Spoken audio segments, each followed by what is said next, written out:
Hi, I'm Sarah from The Upcoming. An absolute pleasure to be able to speak to you about this really moving, beautiful, very nuanced film.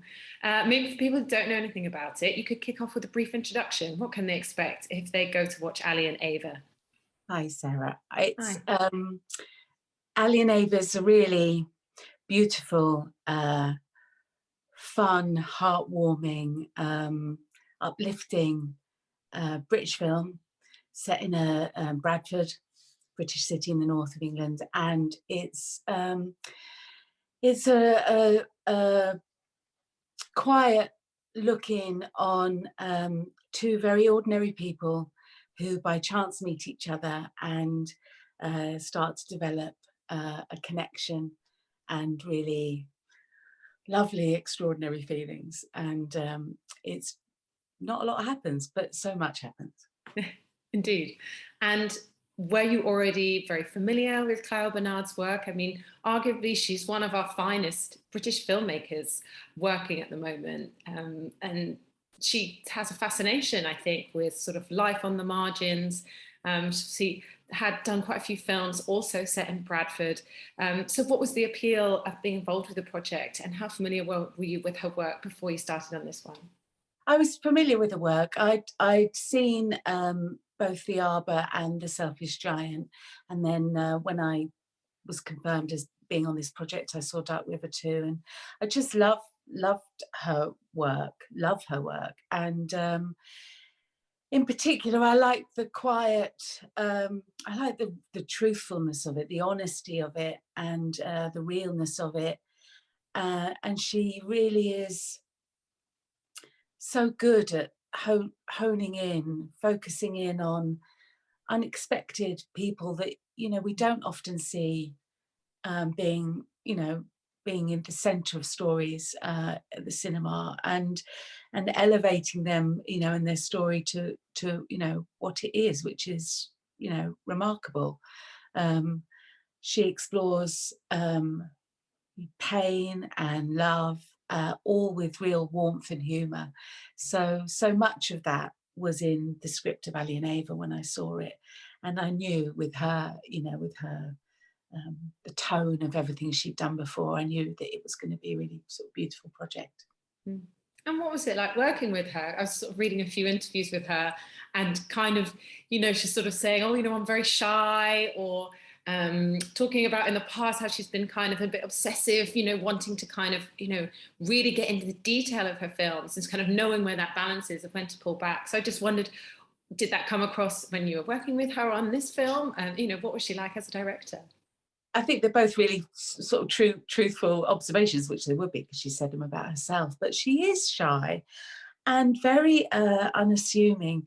You're aware, of course, that she's got this, searing brilliance, but she presents as very modest, very quiet. I think so much about what makes her work unique and wonderful is those qualities she has that historically have fed her other films. She really she knows people very well now in Bradford, in certain communities, and they've they've opened up to her, they've entrusted her with their stories, and it's that quality I can quite see as an actor, having worked with her. I can quite see why people, and they're not duped, they're not sort of seduced into it. She just is genuinely very interested and very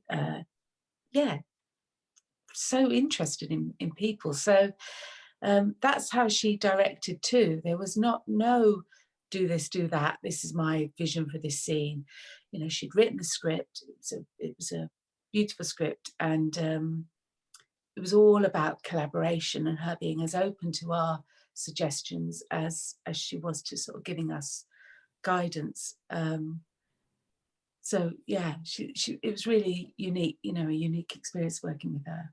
Mm. And she is obsessive. I think that is fair to say. We did lots of takes of certain scenes where so much of the film is about the grey areas, the not, the beautiful mess of things not being black and white. And some scenes encapsulate that more than others. And it would be those scenes that we do again and again. seeing what we could find, seeing what nuance we could, you know, bring to different takes, but all to, you know, fantastic end. Mm. And one of the things that really strikes me watching the film is the characters, the communities all feel so lived in, and particularly your chemistry with Adil. Everything feels so natural, so real. So, what was the kind of preparation like? Did you rehearse, and how did you kind of develop that shorthand to make that really kind of come across on screen?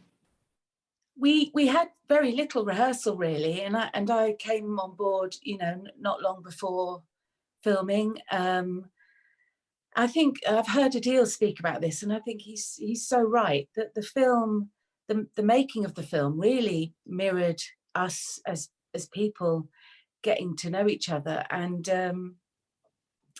I don't think you can work on or manufacture chemistry or sort of energy between two people. I think, you know, you can act it for sure, but I think, to, you know, what they, I was going to say got lucky with, but actually, of course, they knew exactly what they were doing when they cast us, is that it's, you know, it was an organic, real, you know, energy between us. And you know, in terms of delivering that, it was really a case of Clio creating a very safe and sort of trusting environment where Adil and I, who were quite cautious people, I think it's fair to say, felt, you know, safe within ourselves, and then trusted each other, and we you know, we were sure to take care of each other, you know, in that respect. So it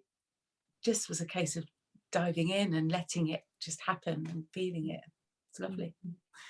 I was really interested as well in the role of music in the film, because you could almost look at it kind of like a kind of unconventional musical, because music means so much to each of the characters, and it also comes to symbolize how they kind of cross over into each other's worlds and create their own little bubble by, you know, he starts listening to Bob Dylan, Ava's listening to Sylvain Esso, and then also music kind of as a soundtrack to our lives, but also as therapy. You know, when you see Ali kind of out in the fields, sort of letting his emotions out. So what was significant, do you think, about music in the film? So much beautiful music in the film, and you're right, it's used in all sorts of you know, all sorts of moments. I think for me, and I know for Clio, music is such a rich resource in terms of being a vehicle for feeling. And I think the fact that they dare to sort of share each other's music, and I think sharing music is a very intimate act, you know. I just think it's all stuff of the heart, and it's when I watched it, when we were filming it, there was music around, obviously, in our headphones, and I knew of it in the script. But when I watched it back, it's really striking how it's used. But yeah. And what do you hope people take away from watching the film? Because, like you say, on the face of it, it's a simple story, but it resists kind of any stereotypes or cliches. And there are also bigger issues that kind of rear their head in subtle ways about racism, about abuse, love in later life. So, you know, what do you think are some of the themes of what people take away?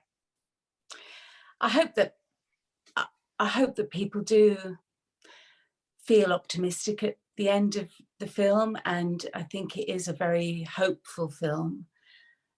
You know, you're right. The sort of the lovely connection that we see develop between these two people as they fall in love is such, you know, is what the film's about, and it's beautiful. But you know, Clio, as you said, touches so delicately and lightly on the real, you know, potential ugliness of real life, and I think that people will appreciate that, because it's, you know, I love a good schmaltzy film like anyone else. They've definitely got their merits, but I think to feel really, to be able to really recognise a real characters, and the real things that are going on in society and in homes and amongst people. It's I think it will be very refreshing to see, I hope.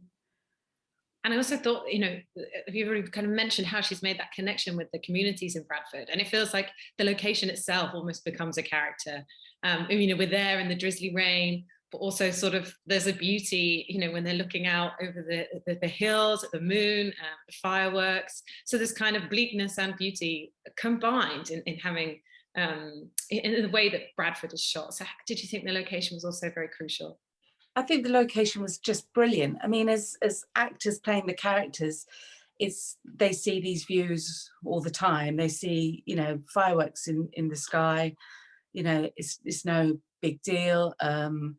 You know, my characters, you know, Ava's back garden has got a sweeping vista of, you know, houses, and it looks beautiful at night, all lit up. But of course, she sees that view every night, so it's no big deal to her. But as an outsider watching it, and as someone not from, you know, Bradford, from down south, I just am completely beguiled by how beautiful it is, how beautifully it's been shot, but also, yeah, the locations they found.